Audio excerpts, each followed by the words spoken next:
शापित कथाएं। ये हवेली राजा महाराजा के समय में बनाई हुई थी, लेकिन पिछले 18 सालों से इस हवेली में आज तक कोई भी रहने के लिए नहीं आया है। इच्छा होने पर भी इस हवेली में कोई भी नहीं रह पा रहा था, क्योंकि लोगों का कहना था कि इस हवेली में भूत प्रेत का साया है। जब अजीत सिंह को इस हवेली के बारे में पता चला तो उसने तय किया कि वो इस रहस्य को जानकर ही रहेगा, क्यों लोग इस हवेली में नहीं रह पा रहे हैं। उसने मजबूत इच्छा शक्ति से हवेली में रहने की पूरी तैयारी कर ली। जब उसने हवेली के अंदर जाने के लिए पैर आगे बढ़ाए तो दरवाजे पे किसी अनजान व्यक्ति ने उसे रोक लिया और नजदीक जाके बोला, कौन हो आप और किधर जा रहे हो? अजीत सिंह ने जवाब देने के बजाय उससे सामने से सवाल किया, जी आप कौन? मेरा नाम अर्जुन सिंह है और मैं यहीं पास में ही रहता हूँ। फिर अजीत सिंह ने कहा, ओह अच्छा, मैंने सुना है कि ये एक भूतिया हवेली है और यहाँ कोई नहीं आ पाता है, इसलिए मैंने इस हवेली में एक दिन रुकने का फैसला किया है। अर्जुन सिंह ने कहा, जी हाँ, आपने सही सुना है और आप भी अंदर मत जाइए, मेरी माने तो आप भी वापस लौट जाइए, यहाँ बहुत खतरा है। ये सुनकर अजीत सिंह खुश हो गया, जैसे उसकी कोई लॉटरी लग गई हो।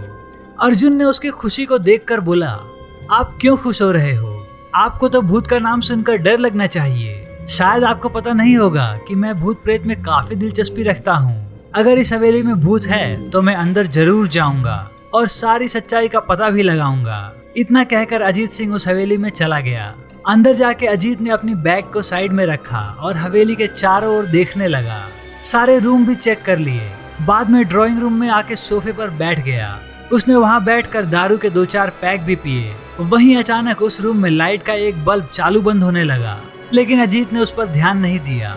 थोड़ी देर बाद दूसरा बल्ब भी चालू बंद होने लगा। फिर तो हवेली की सारी लाइटें चालू बंद होने लगी। ये सब देखकर अजीत अपनी जगह पर खड़ा हो गया और संपूर्ण सावचेत हो गया। अचानक उसके सामने एक छोटा टेबल हवा में उड़ने लगा, करीबन 6 फुट हवा में ऊपर जाके गोल गोल घूमने लगा और बाद में अजीत की ओर तेजी से आने लगा। अजीत ने तुरंत ही अपनी जगह बदली और दूसरी ओर चला गया और वो टेबल वहीं जाके गिरा जहां अजीत खड़ा था। अजीत कुछ समझ पाता उतने में सोफे की शीट उसकी ओर आने लगी। वो जल्द खड़ा हो गया और छलांग लगा के दूसरी ओर कूद गया, जिसके कारण सोफा दीवार को टकराया और अजीत बच गया। अचानक सब कुछ शांत हो गया। अजीत ने चारों ओर सतर्कता से देखा और बड़ी आवाज में बोला, तुम जो भी हो सामने आकर के बात करो। वहीं एक बड़ी परछाई उसके सामने आई। अजीत ने उस परछाई को देखा और बोला, कौन हो तुम और क्यों मुझे मारना चाहते हो? परछाई ने कहा कि तुम्हारी भूल के कारण। मेरी भूल? मेरी कौन सी भूल? इस हवेली में आने की भूल। मैं किसी को भी इस हवेली में खुश नहीं देख सकता। लेकिन क्यों? अजीत ने कहा। उस परछाई ने कहा, आज से 18 साल पहले इस हवेली के मालिक ने मुझे यहीं पर ही मार डाला था। वहाँ मेरी कोई गलती भी नहीं थी। इस कारण की वजह से मेरी आत्मा इस हवेली में भटकती रहती है। मैं किसी को भी इस हवेली में नहीं रहने दूंगा, क्योंकि इस हवेली में मेरा खून हुआ था। इस हवेली में जो भी रहने के लिए आएगा उसकी मौत होगी। फिर अजीत ने कहा, मैं तुम्हें अपने असली रूप में देखना चाहता हूँ।